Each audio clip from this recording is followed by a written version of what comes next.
everyone, welcome back to my channel English with Moni.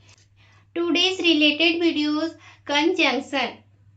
As you know, in the last video we learned some useful conjunction, and today we will learn some more important conjunction which will improve your English. So let's start. First, not only but also. It means not only but also is used to add extra information. Not only but also का use हम तब करते हैं जब किसी sentence में एक के साथ साथ किसी और चीज को ऐड करते हैं तो हम not only but also लगाते हैं.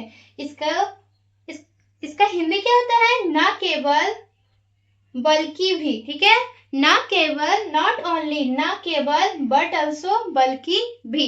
तो चलिए अब हम एग्जाम्पल की हेल्प से समझते हैं.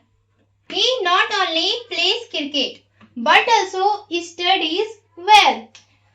वह न केवल क्रिकेट खेलता है but also studies well, बल्कि वह पढ़ाई भी अच्छा करता है.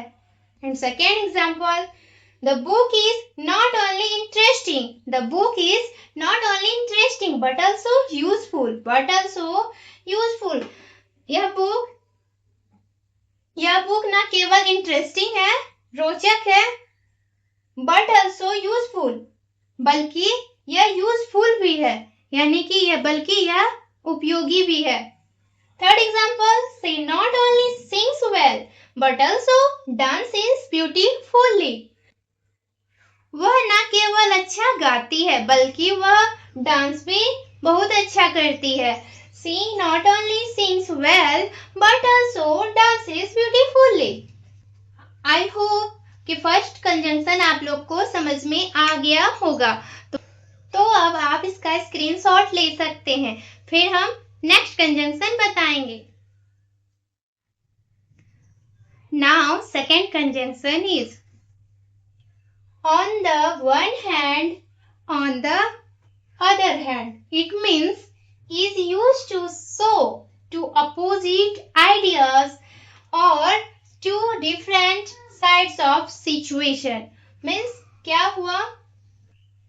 On the one hand, on the other hand का यूज हम तब करते हैं जब किसी सेंटेंस में अलग अलग विचार को, अलग अलग आइडियाज को या सिचुएशन को, उल्टे विचार को हम ऐड करते हैं तो हम on the one hand, on the other hand का यूज करते हैं. इसका हिंदी क्या हुआ? एक तरफ, दूसरी तरफ. ओके, फॉर एग्जाम्पल की हेल्प से समझते हैं. On the one hand, I want to study. On the other hand, I feel lazy. एक तरफ तो मैं पढ़ना चाहता हूँ और दूसरी तरफ मैं लेजी महसूस कर रहा हूँ. कैसा महसूस कर रहा हूँ? Lazy. And second example, on the one hand, this job pays well. On the other hand, it is very stressful. It means एक तरफ यह जॉब अच्छे पेमेंट दे रही है और दूसरी तरफ ये तनावपूर्ण भी है. Third example, on the one hand I want to go outside, on the other hand I have a lot of work. एक तरफ तो मैं बाहर जाना चाहता हूँ और दूसरी तरफ मेरे पास बहुत सारा काम है. On the one hand, I want to go outside. On the other hand, I have a lot of work. I hope second conjunction आपको समझ में आ गया होगा. अब आप इसका स्क्रीनशॉट ले सकते हैं, फिर उसके बाद हम थर्ड कंजंक्शन देखेंगे.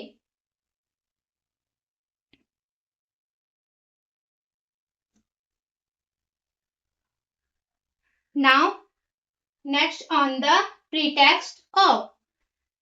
On the pretext of means, it means when the pretext of means giving a false reason or excuse to do something.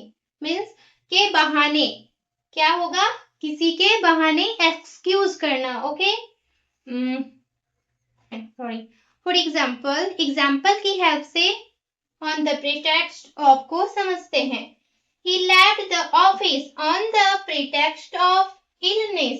वह बीमारी का बहाना बनाकर ऑफिस से चला गया। He left the office on the pretext of illness. Now second sentence is she called me. She called me on the pretext of asking for notes. वह notes के पूछने के बहाने उसने मुझे कॉल की, ठीक है। She called me on the pretext of asking for notes. Now third sentence, they entered the house on the pretext of helping. They entered the house on the pretext of helping. मदद करने के बहाने वे घर पर घुस गए। क्या हुआ? वह घर पर घुस गए, किसके बहाने? मदद करने के बहाने। आई होप कि थर्ड नंबर कंजंक्शन आपको समझ में आ गया होगा।